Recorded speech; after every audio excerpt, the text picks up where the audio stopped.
pour vraiment pour boo buggee vraiment attirer l'attention de la personne da ngay def loo xamante ni ça sort ni ñu koy waxee de la convention.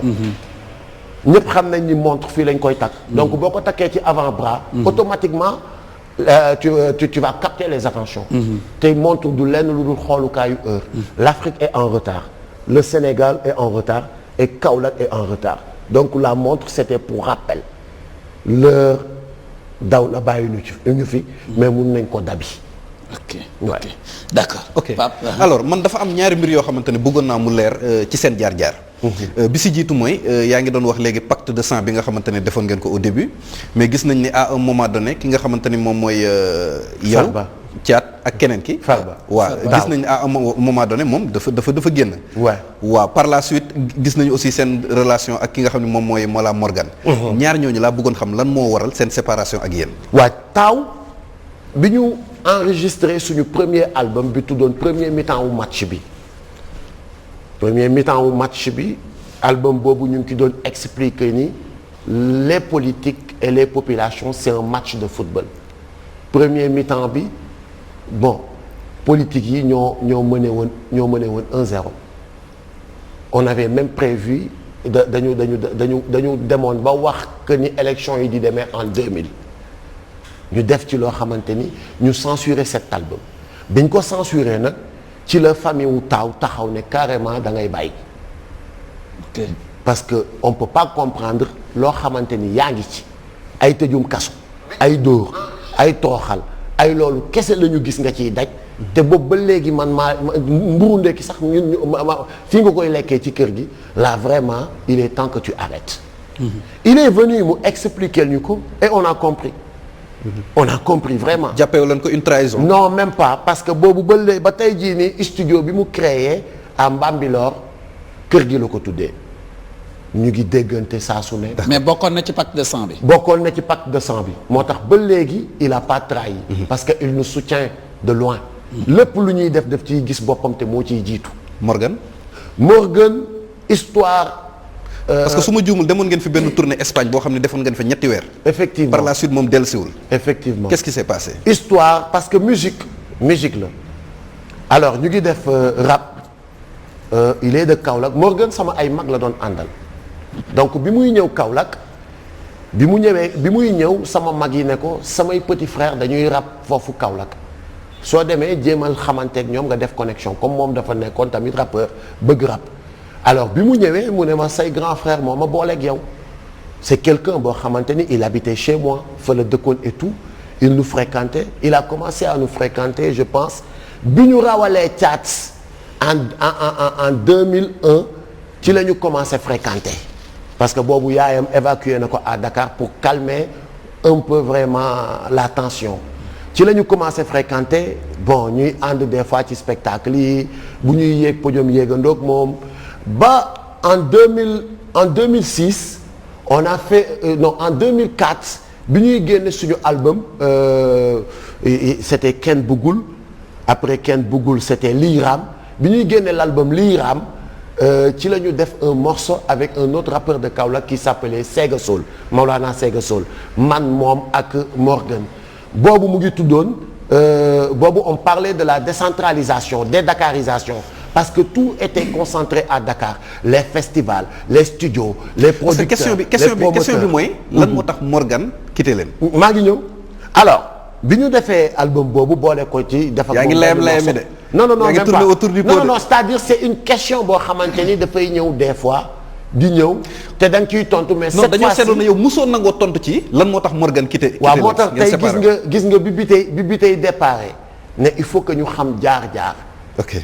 donc dafa baax tey te je sais que ni bi ñu defee sondage salon d'honneur nekk na émission bi nga xamante ni sénégalais yëpp dañ koy teewlu ci télé yi comme ci internet bi et sur ce je lance un message solennel à tous les sénégalais vraiment de soutenir cette télé parce que soutenir Walf regarder Walf c'est regarder sa propre télé c'est soutenir non j'arrive loolu dama ciy déggante sànq bi may ñëw ak benn parenthèse waaw dama ciy déggante ak benn nit ma am luñ ci waxtaan ma ne ko d'ailleurs même je vais faire une vidéo j'avais prévu de faire et je vais le faire une vidéo pour que sénégalais yi xam ni c'est une télé constante c'est une télé qui est là depuis mu ubbi ba léegi cette télé n'a jamais trahi le peuple cette télé n'a jamais tourné le dos au peuple donc c'est juste ça.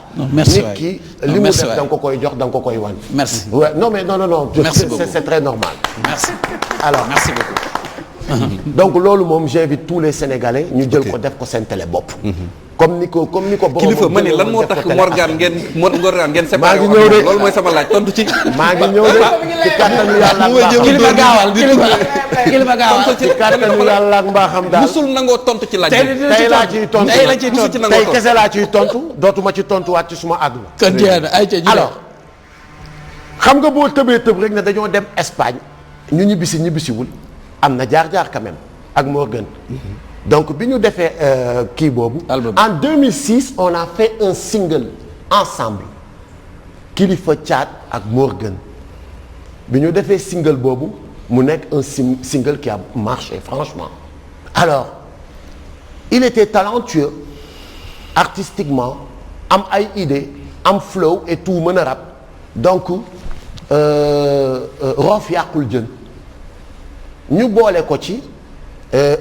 nekkoon une addition boo xamante ni ça allait rapporter artistiquement alors ñu intégré ko bi ñu ko intégré on a fait un album Nos condoléances ensemble un album de 18 titres bi ñu defee album boobu ñu décroché suñu première tournée en France on a fait là-bas 2 semaines def li ñuy def ñëpp si waat bi ñu paree ñu décroché suñu deuxième grande tournée en Espagne on a fait là-bas 3 mois bi ñu paree donc déjà on a continué la tournée man ak Thiat on n'a pas continué la tournée ak Morgan.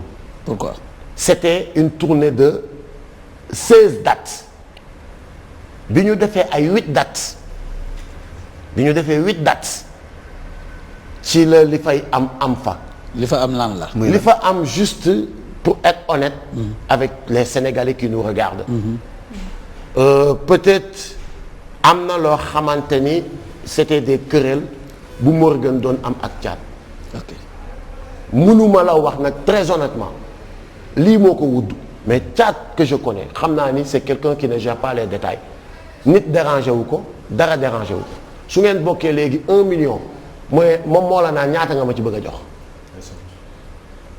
lu ngeen mën a bokk ci àdduna daf la koy bàyyee kon kooku amul dara lu koy déranger. alors moom Morgan ci boppam il est venu me dire que ni booy man daal su ma sañoon wax dëgg yàlla ak yonent bi qu'on continue le groupe ensemble mais bu fekkee day nekk man yow ak Thiat gisatuma ci sama bopp ma ne ko lool kay mooy yow da ngay bàyyi.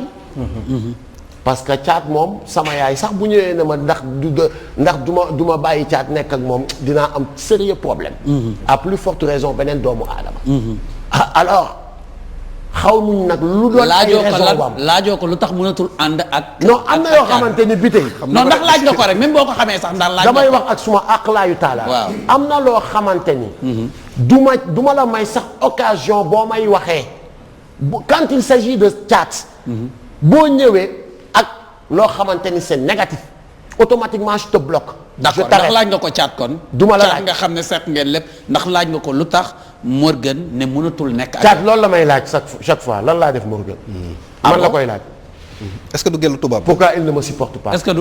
gelu tubaab ba. gelu tubaab ba. non on n'a pas de problème de gelu lii wala gelu lële sérieusement c'était pas un problème de femme. d'accord léegi yow mën naa comprendre nga ni mënoo ko wax mais quand même xam nga lu tax. non mais très honnêtement parce que kuy taxaw wax dëgg yàlla di dénoncer lu gën a sensible il n'a pas de problème pour dire li nga xamante ni parce que ànd ak bàyyante ñooy am. donc l'essentiel l'essentiel Morgan c'est juste sunu bus la ñu taal man ak Thiat taalee ko depuis Kaolack. ci yoon bi pourtant ramassé nañ ñu bëri. mais bi ñuy agsi tey ci cappaandaw gi fi nga xamante ni fa lañ war a taxawee nag war a jël coup yeeg dékku yeeg lépp man ak Thiat on s'est retrouvé encore seul donc bis la woon rek bu doon dem mu dugg ci bi mu gis ñëwee ba arrêt bi ko arrangé mu wàcc civilisement. yéen ñaaw leen jortu Thiat musul la wax lu ngeen jotee Morgan musul wax lu tax mu dem. donc lii la man daal bi tey li ma jàpp ba jàpp ko mooy. foog ne loolu la waaw. li ma jàpp ba jàpp ko mooy. à un moment de la vie. il a